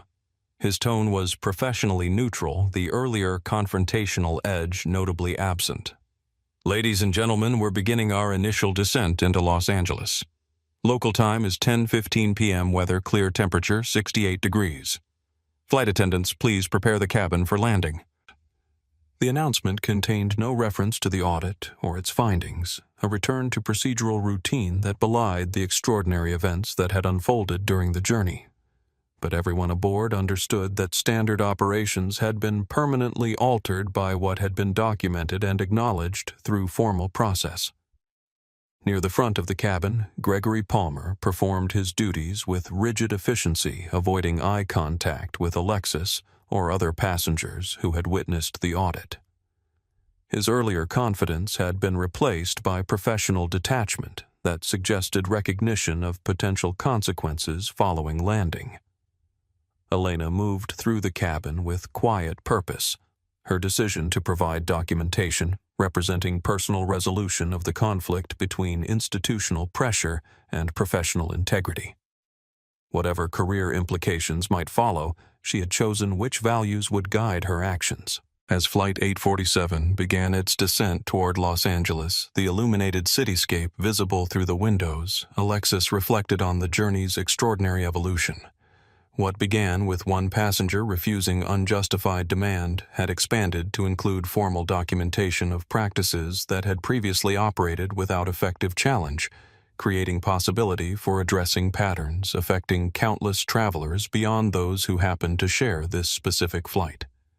The illuminated screens of phones throughout the cabin suggested the story was already spreading beyond the aircraft passengers sharing their observations through social media and direct messages, transforming isolated incident into documented account that would continue expanding after landing. The discovery of the priority code system and its unofficial implementation represented more than procedural irregularity. It revealed structural mechanisms through which differential treatment could be applied without transparent documentation or effective oversight.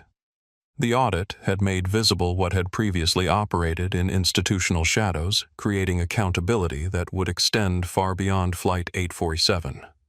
As Flight 847 began its initial descent toward Los Angeles, the atmosphere in the terminal reflected the extraordinary reversal that had occurred aboard Flight 847. What had begun with airline executives and security personnel positioning themselves to manage a difficult passenger situation had transformed into something entirely different. Corporate representatives suddenly scrambling to address potential regulatory concerns identified by a federal commissioner they had unwittingly attempted to intimidate. Alexis Turner stood in the jet bridge surrounded by passengers who had witnessed the entire sequence of events from initial confrontation through audit to revelation of her official capacity. The college students continued recording their phones, capturing this final chapter of an unprecedented flight experience. Robert Calloway, Transamerica's VP of Customer Experience, approached with markedly different demeanor than he had displayed on the aircraft. Where minutes earlier he had projected authoritative confidence, he now exhibited careful professional deference. "Commissioner Turner," he said, "I want to personally assure you that Transamerica takes compliance matters extremely seriously.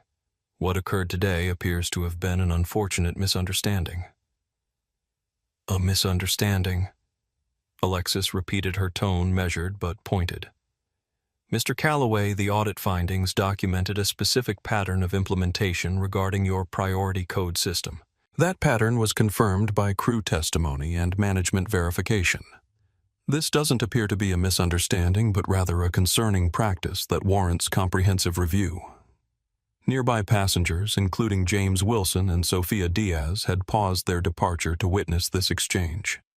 Their presence served as both audience and implicit support, the collective witness that had formed during the flight, maintaining its solidarity, even as they transitioned to ground.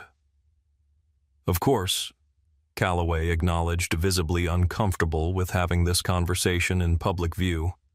We're already initiating an internal review of the system and its implementation. Internal reviews are valuable first steps, Alexis noted. However, given the nature of the findings, this will require formal regulatory assessment as well. The implications were clear. This would not be handled quietly through corporate damage control, but would involve official oversight with potential consequences for airline practices. Captain Reynolds and Gregory Palmer had emerged from the aircraft, standing at a careful distance while observing the exchange. Reynolds' expression suggested someone calculating professional fallout, while Gregory maintained rigid composure that barely masked evident tension. Thomas Mercer, the security director, who had boarded with Calloway, approached with tablet in hand. "Commissioner Turner, I want to clarify that the security response was based on the captain's characterization of events which we now understand may not have accurately reflected the situation. The characterization itself is part of the pattern requiring examination," Alexis replied. "When legitimate passenger rights are exercised, recasting those actions as security concerns represents troubling misuse of safety protocols." Mercer nodded, making notes on his tablet. "We'll be reviewing all communications regarding today's flight as part of our assessment." From the growing crowd of deplaning passengers, Elena Rodriguez emerged, still in her Transamerica uniform, but now carrying her personal items, indicating her duty shift had concluded. She hesitated briefly before approaching the gathering. "Commissioner Turner," she said, her voice steady despite evident nervousness. "I want to confirm that I'm willing to provide official testimony regarding the priority code system and its implementation patterns across multiple flights." The public commitment made in front of airline executives, security personnel, and numerous witnesses represented significant professional risk. Yet Elena's expression reflected resolve rather than uncertainty, a decision made after careful consideration of potential consequences. "Thank you, Ms. Rodriguez," Alexis replied. "Your perspective as a crew member will be valuable in establishing comprehensive understanding of these practices." Calloway's expression tightened slightly at this development. A crew member publicly offering testimony about internal practices represented potentially expanded liability and complicated any attempt to minimize the situation. Transamerica encourages all employees to participate fully in any review processes, he stated carefully, the corporate language a thin veneer over evident concern about what such testimony might reveal. At this moment, Captain Reynolds stepped forward, apparently determined to regain some control over the unfolding narrative. "Commissioner Turner," he said, "as captain of Flight 847, I want to emphasize that any operational decisions were made with passenger safety as the primary consideration. If there were communication issues regarding seating assignments, I take full responsibility for any misunderstanding." The careful wording attempted to reframe the situation as communication failure rather than discriminatory practice, misunderstanding rather than intentional action, operational decisions rather than unfounded demands, communication issues rather than pattern of targeting. Alexis met his gaze directly. "Captain Reynolds, the audit findings documented that you requested I change seats without operational justification, applied a priority code flag without legitimate basis, attempted to isolate me for discussion multiple times after I declined to move, and ultimately suggested potential security designation in response to my exercising recognized passenger rights." She paused, allowing the comprehensive summary to register with all listening. "That doesn't appear to be a communication issue. It appears to be a pattern of differential treatment, followed by escalating attempts at intimidation when that treatment was questioned." The direct characterization delivered without emotion but with precise detail left Reynolds without effective response. Around them, passengers who had witnessed these events nodded in confirmation. James Wilson stepped forward. "For what it's worth, I observed the entire sequence of events, and Commissioner Turner's assessment aligns exactly with what occurred. Captain Reynolds specifically targeted her while allowing other passengers to select seats freely, then escalated when she questioned the basis for his demand. Sophia Diaz added her voice. I've seen this pattern many times across many years. The only difference today was that someone with authority to challenge it happened to be the target. The collective testimony further undermined any attempt to reframe what had occurred as mere misunderstanding or communication failure. David Lattimore, the Department of Transportation attorney, stepped forward. I'll be filing an official report regarding this incident. The priority code system as implemented appears to raise significant regulatory concerns regarding compliance with federal non-discrimination requirements. His professional assessment added another layer of institutional accountability. Regulatory framework beyond airline operations to federal oversight mechanisms designed to ensure compliance with non-discrimination regulations.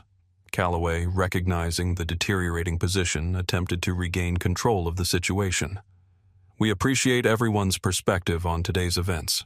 Transamerica is committed to providing excellent service to all passengers without distinction.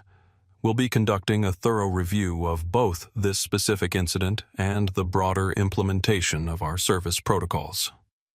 The corporate response focused on future review rather than acknowledging current findings, reflected standard damage control rather than substantive engagement with the issues identified. Alexis recognized the pivot and addressed it directly.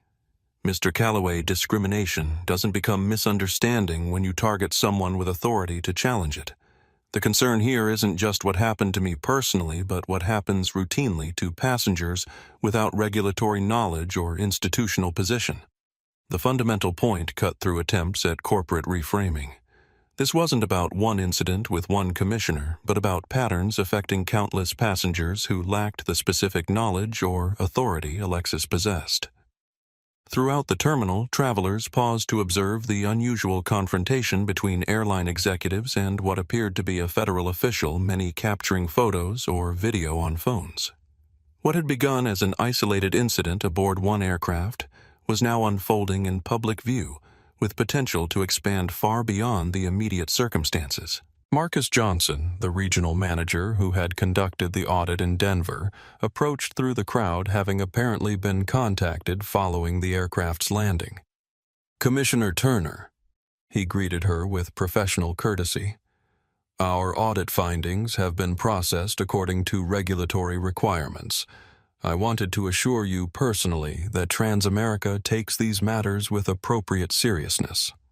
His institutional voice representing management accountability, rather than mere corporate damage control, added significant weight to the emerging consensus that this situation reflected structural issues rather than isolated misunderstanding.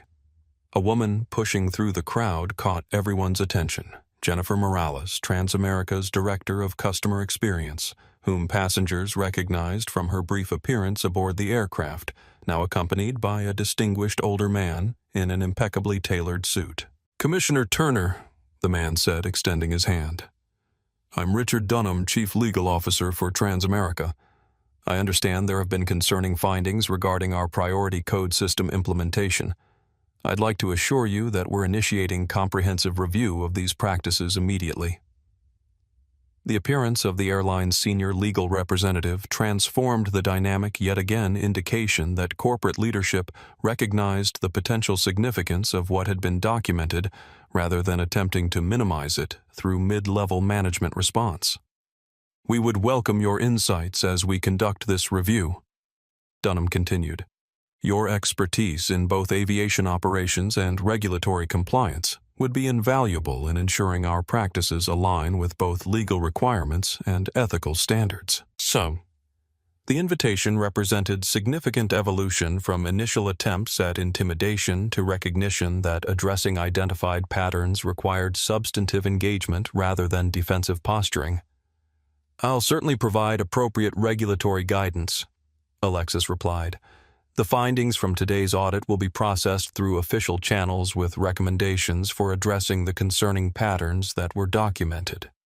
Throughout the terminal, the reversal had become complete, from security personnel positioned to manage difficult passenger to corporate leadership engaging with federal commissioner regarding potential compliance issues requiring institutional response.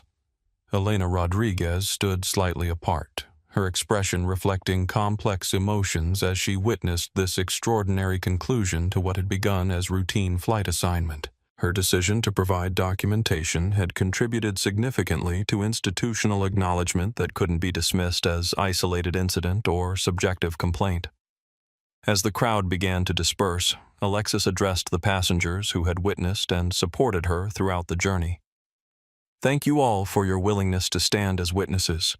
What we experienced today reflected patterns affecting countless travelers who lack the knowledge or position to challenge them effectively.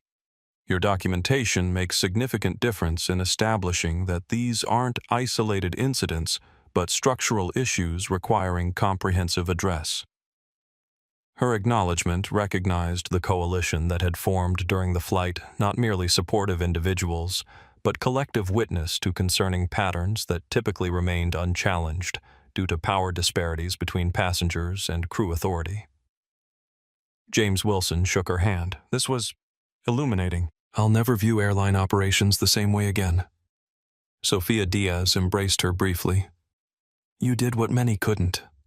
The difference wasn't just your position, but your willingness to use it for others beyond yourself." The college students approached with evident excitement. "Commissioner Turner, our documentation has already reached hundreds of thousands through social media. People are sharing similar experiences from different airlines. It's becoming a movement." Their digital amplification confirmed what Alexis had suspected, that this incident would expand far beyond specific circumstances to broader conversation about practices affecting countless travelers throughout commercial aviation. As the impromptu gathering dispersed, Alexis found herself face to face with Captain Reynolds one final time. The earlier confidence had disappeared, replaced by recognition of potential consequences following formal documentation of his actions. "Commissioner," he said quietly, "I want you to understand that I never intended—" "Intent isn't the issue, Captain," Alexis interrupted. "The priority code system created mechanism for implementing subjective assessments without transparent documentation. That mechanism enabled concerning patterns regardless of individual intentions." Her response focused on structural issues rather than personal culpability recognition, that addressing these patterns required institutional change beyond individual accountability, though that accountability remained a necessary component of meaningful response. As Reynolds moved away, the reversal was complete. What began with Captain demanding passenger move had transformed into Federal Commissioner, attempted to exercise authority, now facing accountability for how that authority had been used. 8 months after the flight audit incident, as it had come to be known throughout the industry, Alexis Turner stood at the podium in the Federal Aviation Administration's auditorium. Behind her, a screen displayed the Turner Protocol ensuring equitable treatment in air travel. The room was filled with aviation executives, regulatory personnel, industry journalists, and passenger rights advocates, representatives from every stakeholder group affected by the comprehensive reform package being unveiled. The Turner Protocol establishes 3 fundamental principles, Alexis explained. Transparent documentation of all passenger classification decisions, statistical monitoring of implementation patterns to identify potential disparities before they become established practices, and accessible accountability mechanisms, ensuring all travelers can effectively exercise their rights regardless of specialized knowledge or institutional position. The protocol wasn't merely regulatory response to isolated incident, but comprehensive framework addressing patterns that audit had revealed operating throughout commercial aviation. It transformed what began as one passenger's refusal to accept unjustified treatment into industry-wide improvements, benefiting millions of travelers who would never know the specific circumstances that had initiated changes enhancing their experiences. In the audience, Elena Rodriguez, now serving as special advisor to the Passenger Rights Division of the FAA, watched with professional satisfaction as the principles she had helped document became formal regulatory framework. Her career had taken an unexpected turn from flight attendant observing concerning patterns to key contributor in developing accountability mechanisms addressing them. James Wilson had traveled from New York specifically for this announcement, his business experience providing valuable perspective during development process. His presence represented continued commitment to ensuring passenger rights extended beyond policy documents to actual implementation affecting travel experiences. As Alexis concluded her presentation, she recognized the extraordinary journey from that initial confrontation to comprehensive industry reform. What began as one passenger refusing unjustified demand has evolved into protection mechanisms benefiting all travelers. The protocol ensures rights exist in practice rather than merely policy, creating accountability accessible to everyone, regardless of specialized knowledge or institutional position. The transformation was complete from isolated incident to catalyst for meaningful improvement affecting countless passengers beyond those who happened to share that extraordinary flight. The journey to justice had begun with one woman who refused to move when told to do so without cause, and now extended to millions who would benefit from the protections her stand had created. The true legacy of Flight 847 wasn't just addressing one instance of discrimination, but establishing framework ensuring all passengers could travel with dignity, receiving treatment based on legitimate operational requirements, rather than subjective assessment or unacknowledged bias. What started with two simple words, "No, I am in my assigned seat," had become industry-wide transformation, ensuring everyone could remain in theirs without facing unjustified demands to move. And sometimes, that's exactly where real change begins, when someone says, "I belong here." If you found this story powerful, don't forget to like this video and subscribe to our channel for more inspiring content that highlights the importance of standing up against discrimination. Your support helps us continue sharing stories that can change perspectives and inspire action. Have you ever witnessed or experienced similar situations? Share your thoughts in the comments below and help us create a community dedicated to dignity and justice for all. Thank you for watching.